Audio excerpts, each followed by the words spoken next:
Эми чындыгында биз мигранттарга жардам беришибиз керек, мигранттардын укугун коргошубуз деп көп көтөрөбүз. Туура. Бирок эң негизги өзү кайсыл жактан турганын да билип коюшубуз керек да. Биздин урматтуу президентибиз Садыр Нуркожоевич келгенде, жаңы президент болуп келгенде айткан мигранттарды азайтабыз деп. Тышкы иштер министринин орун басары, сиз жооп берсеңиз, ушу жаңы биздин президентибиз келгенден бери салыштырмалуу 2018, 2019, 2020 жылдарга салыштырмалуу биздин мигранттар азайдыбы? Азайган жок, көбөйдү. Мындай да, урматтуу коллегалар, биз чындыгында аны азайтуу жолу биз Кыргызстанда жеке ишкерлерди колдошубуз керек. Ошондо бизде көптөгөн жумуш орундары пайда болот. Ошондо гана азаят. Туура. Президентибиз Садыр Нуркожоевич эң чоң аракеттерди кылып атат. Мына 2023 жылга мониторинг киргизип койду. Жеке ишкерлер текшерилбесин деп. Бирок өкмөт бир эле ишкананы 16 ишкана текшере турган кылып койду да. 16 адам текшере турган кылып, мыйзамды алып келди. Биздин депутаттар колдоп бердик бардыгыбыз. Ушул жери өкүнүчтүү болуп калды. Азыр экинчи окууда мен кат түрүндө да кайрылып жатам. Чындыгында биздин жеке ишкерлерге бир жылга эч кандай текшерүү болбосун. Же болбосо 3 жыл, же болбосо 5 жылга эч кандай текшерүү болбой турган болсо, чындыгында биздин мигранттардын азайысына чоң салым болот да. Тилекке каршы ушул текшерүүнүн айынан кээ бир жеке ишкерлер бизде Кыргызстанда катталыш деп турган жеке ишкерлер дагы кээ бир чоң ишкерлер сырткарга чыгып кеткендер катталып турат да бизге. Көрүнүп турат. Аны өзүңөр угуп турасыңар. Мигранттардын көйгөйүн азайтуунун эң жакшы жолу бул ошол биз өзүбүздө өндүрүштөрдү колдошубуз керек, жумуш орундарды түзүшүбүз керек. Биз алып жаткан кредиттер жана ошондой гранттардын бардыгы жолго, социалдык объекттерге кетип баратат, жана бюджеттик колдоого.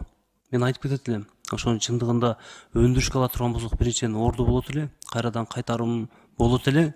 Эгерде жолго салына турган болсо, жол ошол боюнча калып калат. Туура, жолда керек. Бирок кайтарымы булак болгондо ошол өндүрүштөгүлөр кайтарып берет болчу, жумуш орунда болот болчу, бизге налог да түшөт болчу. Мамлекет алдыга кетет болчу да. Ошондо биз мына Улжан айымга окшогон мигранттарыбыз чындыгында сыздап жүрөт. Ал жакта акыбал оор.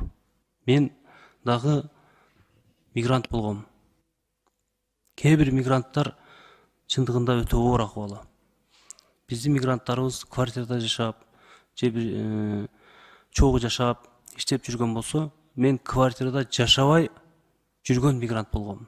Иштеген ишкананын ичинде жатып ошол жерде иштеп жүргөн мигрант катары айтайын, чындыгында акыбалыбыз оор. Эми бул эркек балдарга ошончолук оор болгондон кийин эми кыз балдарды элестет өтө кыйын. Ажырашуулар жана ошондой эле жетим балдар, ошондой эле атасы жок төрөлгөн балдардын бардыгы келип ушудан келип башталат да. Не үчүн? Бул жакта ата энеси кыйналган, жогорку окуу жайга окута албайт, мигрант болуп кетет. Ал жактан кыйынчылыктын айынан кимдир бирөөгө алданат, же болбосо турмушка чыгат. Ошентип анан ошол жерде атасы жок балдар төрөлүп калып атат. Бул өтө өкүнүчтүү маселе да. Башка мамлекеттерге салыштырмалуу бизде Кыргызстанда жогоруда айтып кетти биздин тышкы иштер министри кайра өсүп атат деп. Бул өтө өкүнүчтүү. Мен айтат элем, ушуга бардыгыбыз ушу биз ушул комитетте гранттарды жана ошондой эле кредиттерди ратификация алып беребиз. Эң биринчилерден болуп биздин комитетке келет. Ошону биз карасак, айрыкча биз өндүрүшкө, жумуш орунга келе тургандарды колдосок, жана ошондой эле жолго, башкага өзүңөр билесиңер, 60% гана кетип жатат. Калган 40% ошол консультанттарга, окуткандарга, башкаларга кетип баратат. Мен айтарым, ушул азыр чындыгында биздин Улжан айым ушул сөздөрдү айтканда жогоруда, мен чындыгында жүрөгүм тилинди. Бул жерде отургандардын көпчүлүгү жүрөгү тилинди деп эсептейм. Бирок мамлекет бир, биз көппүз. Бардыгыбыз жардам беришибиз керек. Мигранттарга, айрыкча ушу миграция министри сизге эми каттуу айтканда, же мындай айтканда сиз деле колуңуздан келишинче иштеп жатасыз. Бирок азыр көрдүңүз, уктуңуз. Чара көрүш керек. Келгиле биз колдоп берели, кандай гана сунуштарыңар болсо мигранттарга. Колдоп берели. Ушул күнгө чейин да колдоп бергенбиз. 100 000 сомдон ошо мигранттарга ушул консультат беребиз, жардам беребиз дегенге. А силердин маалыматыңар жок экен. Өтө өкүнүчтүү жана өкүнүчтүү мигранттардын маселеси. Рахмат.